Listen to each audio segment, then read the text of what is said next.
கமியோதாஸ் kitchen சொந்தங்கள் அனைவருக்கும் வணக்கம். எல்லோரும் எப்படி இருக்கீங்க? நல்லா இருக்கீங்களா? நம்ம சொந்தங்கள் அனைவரும் நீண்ட ஆயுளோடும் ஆரோக்கியத்தோடும் இருக்கணும்னு ஆண்டவனை பிரார்த்தனை பண்ணிவிட்டு இன்றைக்கான வீடியோ என்னன்னு பார்க்கலாம்.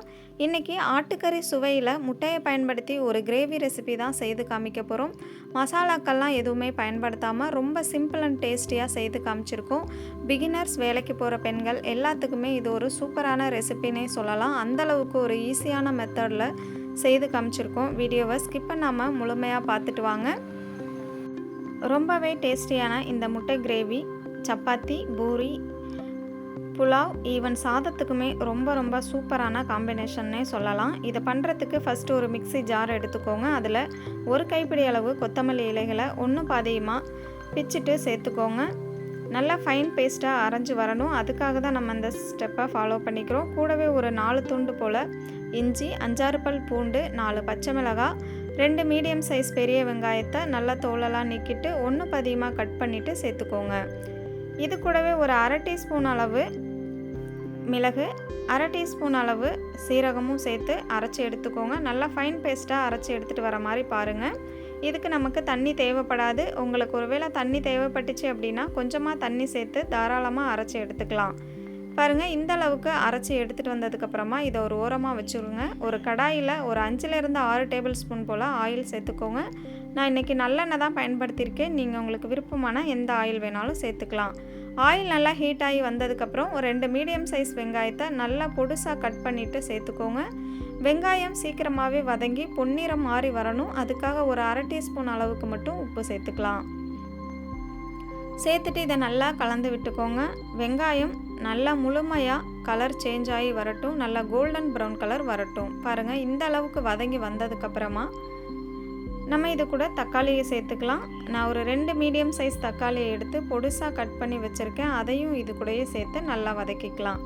இப்போது வெங்காயம், தக்காளி ரெண்டுமே ஆயில் பிரிஞ்சு வர அளவுக்கு வதங்கி வந்திருக்கு. இது கூட 1/2 டீஸ்பூன் அளவு கரம் மசாலா, 2 டீஸ்பூன் அளவு தனியாத்தூள், அதாவது கொத்தமல்லி தூள் சேர்த்துக்கோங்க. கூடவே 1 டீஸ்பூன் மிளகாய்த்தூள், 1/2 டீஸ்பூன் மஞ்சள் பொடி, 1 டீஸ்பூன் காஷ்மீர் மிளகாய் பொடி. காஷ்மீர் மிளகாய் பொடி ஆப்ஷனல் தான். உங்களுக்கு தேவைன்னா சேர்த்துக்கலாம், இல்லைன்னா ஸ்கிப் பண்ணிக்கலாம். நான் கலருக்காக தான் சேர்த்துருக்கேன். நீங்கள் காரம் நல்லா சாப்பிடுவீங்க அப்படின்னா 1 டீஸ்பூன் அளவு மிளகாய்த்தூள் சேர்த்துக்கோங்க, கரெக்டாக இருக்கும். காரம் கொஞ்சம் குறைச்சி வேணும் அப்படின்னா ஒரு 1/2 டீஸ்பூன் அளவு மிளகாய் பொடி சேர்த்துக்கோங்க, போதுமான அளவாக இருக்கும். ஏன்னா நம்ம இப்போ சேர்த்துருக்கோம் பாருங்கள் பேஸ்ட்டு. இதிலையே நம்ம மிளகு, சீரகம், இஞ்சி, பூண்டு, பச்சை மிளகாய் எல்லாமே காரம் கொடுக்கறது தான்.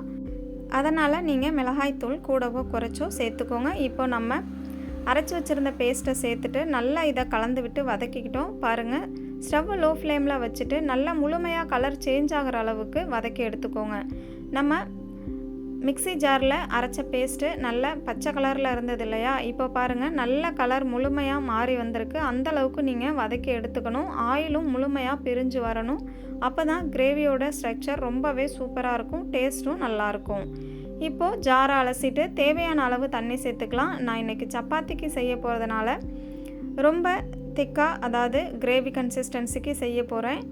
நீங்கள் சாதத்துக்கோ அல்லது வெஜிடபிள் சாதத்துக்கோ செய்கிறீங்க அப்படின்னா இன்னும் கொஞ்சம் கூட தண்ணி சேர்த்துக்கலாம். நம்ம தண்ணி சேர்த்துட்டு மறுபடியும் கொதிய விட தான் போகிறோம். அப்போ இன்னமுமே கிரேவி திக்காக இருக்கும். நம்ம வெங்காயம் வதக்கும் போது மட்டும் ஒரு 1/2 டீஸ்பூன் தூள் உப்பு சேர்த்துருந்தோம். இப்போது நம்ம தண்ணி சேர்த்துருக்கிறதுனால அந்த தண்ணிக்கு தேவையான அளவு ஒரு 1/2 டேபிள் ஸ்பூன் அளவு உப்பு சேர்த்துட்டு மூடி போட்டு மூடிட்டு ஒரு 5 மினிட்ஸுக்கு நல்லா இதை கொதிக்க வச்சுக்கலாம். மீடியம் ஃப்ளேமில் அல்லது லோ ஃப்ளேமில் வச்சுட்டு நல்லா ஒரு 5 மினிட்ஸுக்கு கொதிக்க வச்சுக்கோங்க. பாருங்கள், இந்த மாதிரி ஆயில் எல்லாமே பிரிஞ்சு கிரேவி எவ்வளோ திக்காக சூப்பராக வந்திருக்குன்னு. இந்த ஸ்டேஜில் நம்ம அவிச்சு வச்சுருக்கிற முட்டைகளை சேர்த்துடலாம். முட்டைகளை 2ஆக கட் பண்ணிவிட்டு கூட நம்ம சேர்க்கலாம், முழுமையாகவும் சேர்க்கலாம். நான் இன்றைக்கி முழுமையாக தான் சேர்த்து பயன்படுத்தியிருக்கேன். முட்டைகள் மேலே லைட்டாக கீரல் போட்டு நீங்கள் சேர்த்துக்கலாம். நான் கீரல்லாம் எதுவுமே போடலை. அவிச்ச முட்டைகளை தோலை மட்டும் நீக்கிட்டு அப்படியே சேர்த்துருக்கேன். முட்டை சேர்க்குற வீடியோ நான் எடுக்க மறந்துட்டேன், அதனால் காமிக்கலை. ஒன்று ஒன்றா சேர்த்துட்டு நல்லா கலந்து விட்டுட்டு மூடி போட்டு மூடிட்டு 1 நிமிஷத்துக்கு இதை கொதிய விட்டுக்கோங்க. ஏன்னா நம்ம கிரேவியில் இருக்க உப்பு, காரம் எல்லாமே முட்டையில் அப்சர்வ் பண்ணணும். அதுக்காக தான் 1 நிமிஷம் மூடி போட்டு மூடிட்டு நல்லா வேக வச்சுக்கோங்க. 1 நிமிஷத்துக்கு அப்புறமா மூடி ஓப்பன் பண்ணிவிட்டு கொஞ்சம் போல் கட் பண்ண கொத்தமல்லி இலைகள், 2 கொத்து போல் கருவேப்பிலை இலைகளையும் சேர்த்து நல்லா கலந்து விட்டுட்டு மறுபடியும் மூடிட்டு 1 நிமிஷத்துக்கு வேக வச்சுக்கோங்க. ஏன்னா கருவேப்பிலையோட வாசனை கொத்தமல்லியோட வாசனையும் நல்ல கிரேவியில் அப்சர்வ் ஆகிட்டு நல்ல வாசனையாகவும் ரொம்ப டேஸ்டியாகவும் ரெடியாகி வரும். அதுக்காக தான் நல்லா கலந்து விட்டதுக்கப்புறமா மூடிட்டு 1 நிமிஷத்துக்கு மட்டும் நல்லா கொதிய விட்டுட்டு நம்ம ஸ்டவ்வை ஆஃப் பண்ணிக்கலாம்.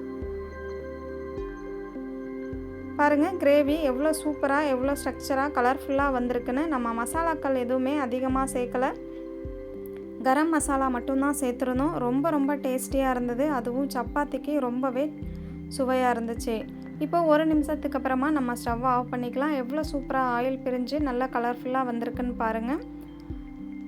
அவ்வளோதான், சிம்பிள் அண்ட் டேஸ்டியான ஒரு முட்டை கிரேவி நம்ம செய்து காமிச்சிருக்கோம். அதுவும் ஆட்டுக்கறி சுவையிலேயே இருக்கும். கண்டிப்பாக நீங்களும் இந்த மெத்தடில் உங்கள் வீட்டில் ஒரு முறை ட்ரை பண்ணி பார்த்துட்டு உங்களோட எக்ஸ்பீரியன்ஸ் எப்படி இருந்துச்சு, உங்களுக்கு பிடிச்சிருந்துச்சா இல்லையா அப்படிங்கிறத கண்டிப்பாக என் கூட கமெண்டில் ஷேர் பண்ணுங்கள். உங்கள் குட்டீஸும் விரும்பி சாப்பிட்டாங்களா இல்லையா அப்படிங்கிறதையும் என் கூட ஷேர் பண்ணுங்கள்.